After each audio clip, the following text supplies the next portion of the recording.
साल था 2005। उत्तर प्रदेश से बीजेपी के विधायक कृष्णानंद राय एक कार्यक्रम का उद्घाटन करके लौट रहे थे। बीच रास्ते में ही उनकी गाड़ी रोक दी जाती है। उनकी गाड़ी जहां रोकी गई वहां से न वो दाएं जा सकते थे, न बाएं जा सकते थे, न आगे जा सकते थे, न पीछे जा सकते थे। सामने से एक एसयूवी से कुछ हथियारबंद अपराधी उतरते हैं और कृष्णानंद राय की गाड़ी पर ताबड़तोड़ गोलियों की बौछार कर देते हैं।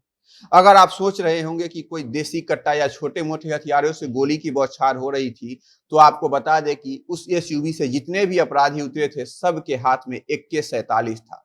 पूरा इलाका गोलियों की आवाज से दहल उठा। उस समय के कुछ लोग बताते हैं कि लगभग आधे घंटे तक गोलियां लगातार चली थी। एक सेकेंड के लिए भी गोली चलना बंद नहीं हुआ था। बीजेपी विधायक कृष्णानंद राय की गाड़ी पर लगभग 500 राउंड गोली बरसाई गई थी। गोलियां बरसाने के बीच बीच में अपराधी एक दूसरे से कह रहे थे, इसने हमारे भैया को बहुत परेशान किया है, जिंदा नहीं छोड़ना है। उस गाड़ी में कृष्णानंद राय के साथ बैठे 6 लोग भी मारे गए थे। जब पोस्टमार्टम हुआ तो कुल 7 लोगों के शरीर से 67 गोलियां निकाली गई थी। गोली चलाने वाले अपराधी जिस भैया की बात कर रहे थे, वह कोई और नहीं बल्कि उसका नाम मुख्तार अंसारी था। जी हाँ, हम आपको आज कहानी सुनाएंगे। उत्तर प्रदेश के मऊ से 5 बार विधायक रहे, कितनों के लिए अपराधी, हत्यारा, गुंडा, फिरौती लेने वाले और न जाने कितनों के नजर में रॉबिन हुड रहे मुख्तार अंसारी का। खुली जीप में हाथों में बंदूक लिए चलने वाला, कोई भी फैसला ऑन स्पॉट करने वाला डॉन मुख्तार अंसारी के पारिवारिक विरासत की अगर बात करें तो इसके परिवार में कोई स्वतंत्रता सेनानी रहा है तो कोई देश का उपराष्ट्रपति। उस परिवेश से आने वाला एक शख्स पूर्वांचल का बाहुबली कैसे बन जाता है, इसकी कहानी हम आपको आगे बताएंगे। नमस्कार, मेरा नाम परितोष साई है और आप जनता जंक्शन देख रहे हैं। मुख्तार अंसारी की कहानी बताने से पहले आपको थोड़ा आजादी से पहले के वक्त में लिए चलते हैं, जब महात्मा गांधी के नेतृत्व में पूरा देश एकजुट होकर अंग्रेजों को भारत से खदेड़ने में लगा था। उस समय गांधी जी के एक बेहद करीबी दोस्त थे जिनका नाम था मुख्तार अहमद अंसारी, जो एक PhD थे, यानी कि पूरा नाम डॉक्टर मुख्तार अहमद अंसारी। साल 1926-27 में doctor Mukhtar Ahmed Ansari Indian National Congress के प्रेसिडेंट रहे। डॉक्टर मुख्तार अहमद अंसारी कोई और नहीं बल्कि डॉन या बाहुबली, जो भी आप कह लीजिए, मुख्तार अंसारी के अपने दादा थे। यह तो आजादी से पहले की बात हो गई। आजादी के तुरंत बाद जब नौशेरा की लड़ाई हुई तो उस लड़ाई में भारत के एक वीर सैनिक का नाम तो आप लोगों ने सुना ही होगा, जिनका नाम था ब्रिगेडियर उस्मान। इनके बहादुरी के किस्से आज भी हमारे अंदर देश के लिए कुर्बान होने का जज्बा भर देता है। ब्रिगेडियर उस्मान को भारतीय सेना में योगदान के लिए महावीर चक्र से भी नवाजा जा चुका है। ब्रिगेडियर उस्मान कोई और नहीं बल्कि इसी डॉन मुख्तार अंसारी के अपने नाना थे। मुख्तार अंसारी के पिता सुभानुल्लाह अंसारी, जो कम्युनिस्ट बैकग्राउंड से आते थे। उस समय कम्युनिस्ट लोग की इज्जत हुआ करती थी। आज की तरह नहीं कि जिसको जो मन हुआ कहते हुए लाल सलाम को गाली देते हुए निकलते बने। काफी साफ सुथरी छवि वाले नेता थे। हामिद अंसारी, जो देश के उपराष्ट्रपति रहे, वह कोई और नहीं बल्कि इसी मुख्तार अंसारी के चाचा थे। तो आप सोचिए, जिसके नाना भारतीय सेना के ब्रिगेडियर रहे हो, जिसके दादा आजादी की लड़ाई में गांधी जी के बेहद करीब रहकर अंग्रेजों के विरुद्ध लड़े हो, ऑल इंडिया नेशनल कांग्रेस के प्रेसिडेंट रहे हो, जिसके पिता की उस क्षेत्र में इतनी इज्जत हो कि जब वह किसी चुनाव में खड़े हो जाए तो बिना कोई दबाव बनाए ही सारे उम्मीदवार अपनी उम्मीदवारी वापस ले लेते हो, जिसके चाचा देश के उपराष्ट्रपति पद पर रहे हो। हालांकि उपराष्ट्रपति पद से जब हामिद अंसारी हटे थे तो उन्होंने कुछ ऐसा बयान दे दिया था जो उन्हें नहीं देना चाहिए था। इससे उनकी मानसिकता क्या है, जग जाहिर हो गई थी और उन्हें भारी फजीहत का सामना करना पड़ा था। जिस आदमी की खानदानी विरासत इतनी बड़ी हो, उसी खानदान में एक ऐसे अपराधी प्रवृत्ति वाले लड़के ने जन्म लिया जिसके खौफ से पूरा पूर्वांचल कांपता था। मुख्तार अंसारी पर उत्तर प्रदेश और उत्तर प्रदेश के बाहर 52 मामले दर्ज है, जिनमें से 15 मामले तो कोर्ट में अभी भी चल रहे हैं। मुख्तार अंसारी पर हत्या, हत्या के प्रयास, किडनैपिंग, दंगा, दंगा भड़काना, रंगदारी, भीड़ को उकसाना, डकैती, छिनैती जैसे 52 मामले दर्ज है। मऊ विधानसभा में मुख्तार के नाम का सिक्का चलता था।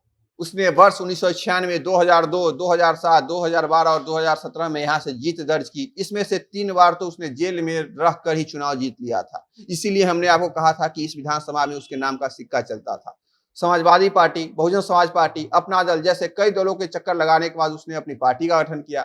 जो पूर्वांचल की जानकारी रखते हैं उनका कहना है कि पूर्वांचल की राजनीति में अभी भी अंसारी खानदान का वर्चस्व कायम है। जब मुख्तार अंसारी कॉलेज में पढ़ाई कर रहे थे तभी से उन्होंने वर्चस्व की लड़ाई शुरू कर दी थी। 1980 का वक्त था जब केंद्र सरकार पूर्वांचल को विकास का मुख्य बिंदु बनाने के लिए हर संभव प्रयास कर रही थी। इसी दौरान बड़े बड़े फंड आ रहे थे, बड़ी बड़ी फैक्ट्रियां लग रही थी, रेलवे के कॉन्ट्रैक्ट आ रहे थे, हाईवे के कॉन्ट्रैक्ट आ रहे थे, इसी तरह के कई सारे बड़े प्रोजेक्ट आ रहे थे।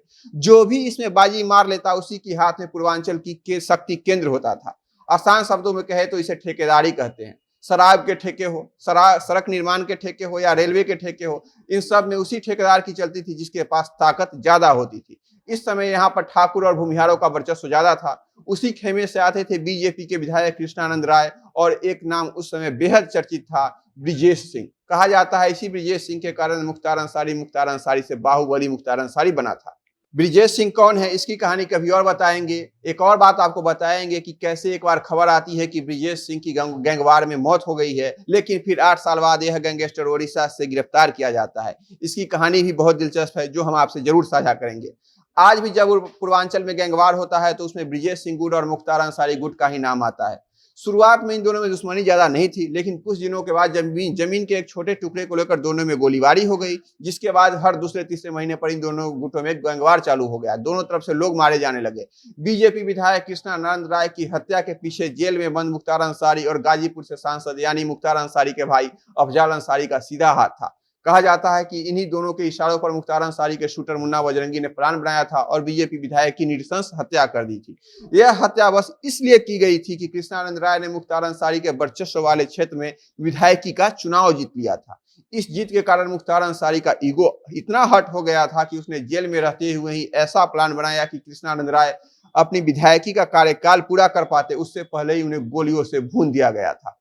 मुख्तार अंसारी का ऐसा खौफ था कि किसी थाने में जल्दी एफआईआर नहीं हो पा रहा था। जब एफआईआर हुआ भी तो वहां के एसपी डर के मारे कोई छानबीन या सबूत नहीं जुटा पा रहे थे। कृष्णानंद राय की पत्नी अलका राय चाहती थी कि सीबीआई इस मामले की तहकीकात करे, लेकिन डर के मामले सीबीआई भी इस मामले में नहीं उतरना चाहती थी। साल 2006 आता है जब इस मामले में इकलौते चश्मदीद गवाह शशिकांत राय की रहस्यमय तरीके से मौत हो जाती है। कहा जाता है कि शशिकांत राय ने मुख्तार अंसारी के शूटर मुन्ना बजरंगी और उसके गुर्गे को पहचान लिया था। अगर शशिकांत अदालत में पहुंच जाते तो हालात कुछ और होता। कुछ दिन पहले ही मुख्तार अंसारी के शूटर मुन्ना बजरंगी को जेल में मार दिया गया था, जिसका आरोप पूर्वांचल के ही एक पूर्व बाहुबली धनंजय सिंह पर लगा था। कहा जाता है कि 2019 के लोकसभा चुनाव में मुन्ना बजरंगी जौनपुर से चुनाव लड़ने वाले थे, इसीलिए उनकी हत्या कर दी गई।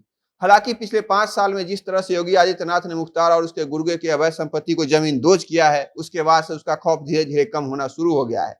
अभी तक योगी सरकार मुख्तार अंसारी और उसके गुर्गे के 192 करोड़ या कहे तो लमसम 200 करोड़ से अधिक की संपत्ति को जमींदोज कर चुकी है। मुख्तार अंसारी फिलहाल बांदा जेल में बंद है। मुख्तार अंसारी का बेटा फिलहाल मऊ से विधायक है। मुख्तार अंसारी की इस कहानी पर आपका जो राय है हमें कमेंट बॉक्स में जरूर बताइएगा। बाकी खबरों के लिए देखते रहिए जनता जंक्शन। कैमरे के पीछे हमारे सहयोगी हैं विशाल। बहुत बहुत धन्यवाद।